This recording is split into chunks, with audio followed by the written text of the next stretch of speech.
Afghanistan, you beauty. Not only Afghanistan beat Australia in all three facades of the game. Batting, bowling, fielding, hands down. This victory from Afghanistan is just not a victory. It is a source of inspiration, a motivation for other teams like Bangladesh, Pakistan, Sri Lanka, Nepal, and I would even say India. The mighty Australia has been taken by Afghanistan, and this performance, this piece of inspiration, deserve a standing ovation or a salute. Afghanistan, you were great.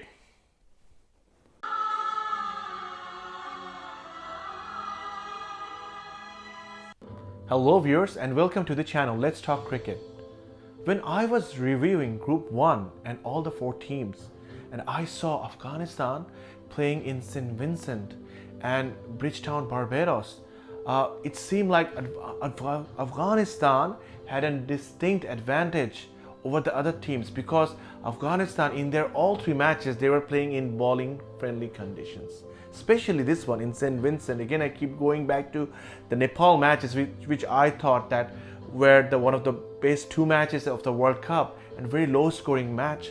So Afghanistan have Australia and St. Vincent where they've just beat them, and they have the next match against Bangladesh.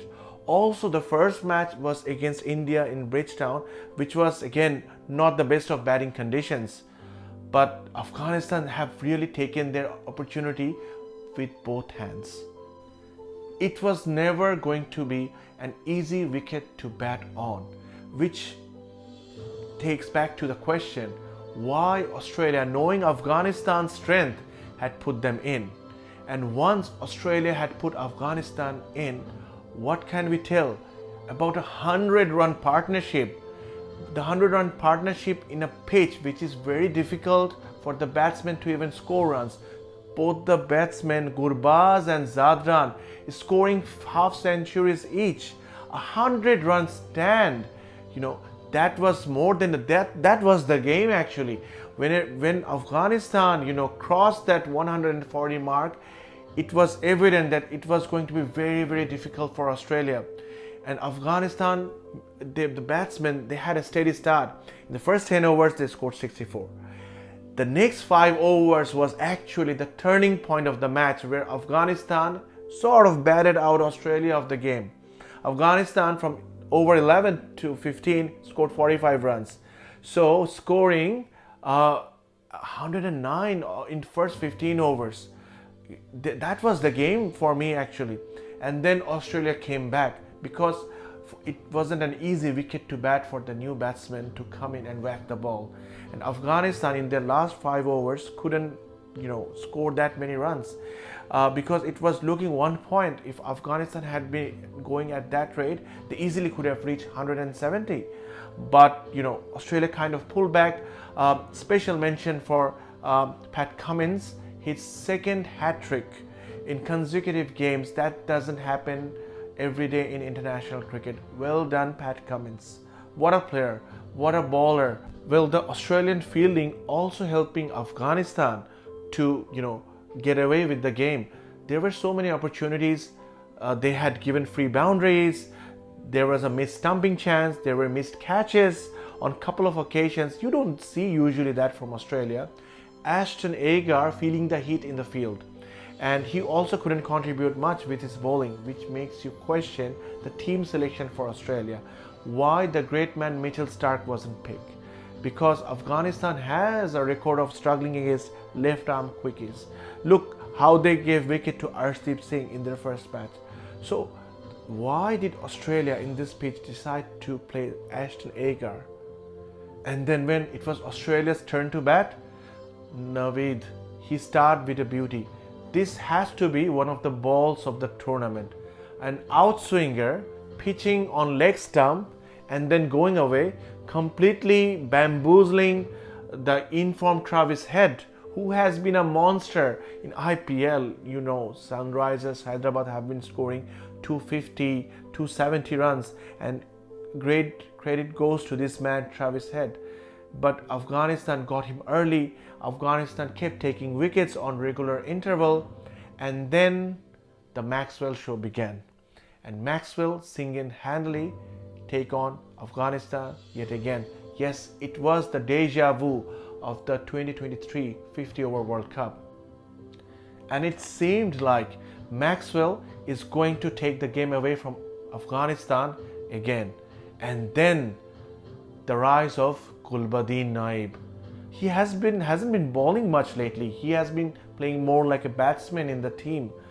But Gulbadin came, changed the game with his bowling, took 4 wickets, and thus Afghanistan are now dreaming for their semi-final berth for the first time in a T20 World Cup. And when you see the highlights of this match, you will know that Afghanistan, when you saw them in the field, they gave their everything. You could see their passion, their dedication, their commitments towards their game, the execution of the plans which the coach Jonathan Trott had made for them. What a wonderful story, what a fairy tale it will be if Afghanistan do make it to the semi-finals. And why not? I think they totally deserve it. The way they played against Australia, they totally deserve it. I was a bit disappointed in their last 2 matches, the way they performed against West Indies, the way they had been blown away, the way India also beat Afghanistan easily. I was kind of a bit irritated and disappointed with Afghanistan because I was expecting so much. But this match, no complaints, Afghanistan. They're writing their own script, and they have cut the Group 1 open. It would have been so boring if Australia had won that match. Bangladesh and Afghanistan both would have been eliminated. Well, Bangladesh on paper, realistically they are eliminated. For Bangladesh to qualify, it's mathematically possible, but again, it's not in the reality. But Afghanistan, again have an advantage because Australia and India match happens before the Afghanistan-Bangladesh match. So going into that match against Bangladesh, which will happen again in the St. Vincent pitch, where Afghanistan bowlers are deadly. Wait for Fazal Haq Farooqi against Bangladesh, what he does. So Afghanistan will exactly know how to beat Bangladesh and by which margin, which will take them to the semi-finals. Afghanistan have faltered that match against Bangladesh in the 50 over World Cup. They lost to Bangladesh by a big margin there, and that dented their semi-final chances in the 50 over World Cup. Afghanistan will be aware that they cannot drop the match now. They will go to the field with all sincerity of beating Bangladesh and beating by that margin, which will take the nation to the semi-finals. I'm really happy for Afghanistan, and I wish that someday Bangladesh can also, learn to play like Afghanistan did against Australia. Going into that match against Bangladesh, Afghanistan, surely they're going to win. It's because Bangladesh themselves don't want to win their matches. Seeing that match against India, how Bangladesh played, Bangladesh don't have any intention of winning the match. So Afghanistan, you can be rest assured that you're getting a free win. But the question is, what will be the margin? You have to get that margin in that victory against Bangladesh to qualify, to beat Australia by net run rate to qualify for the semi-finals. Because here's what the Bangladesh team has to say. हमारा मर्जी है, हमारा this is our target, नहीं जीतेगा। क्या मैं समझा नहीं आपकी बात? हमारा टारगेट है, हम नहीं जीतेगा।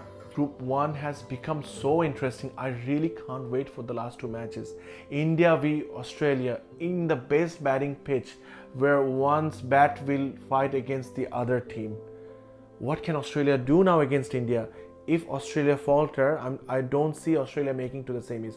Australia have to take the charge in their own hands. They have to beat India, but that might not be enough, because Afghanistan, if they beat Bangladesh by a big margin, the run rate will come into the picture, where India is so much ahead.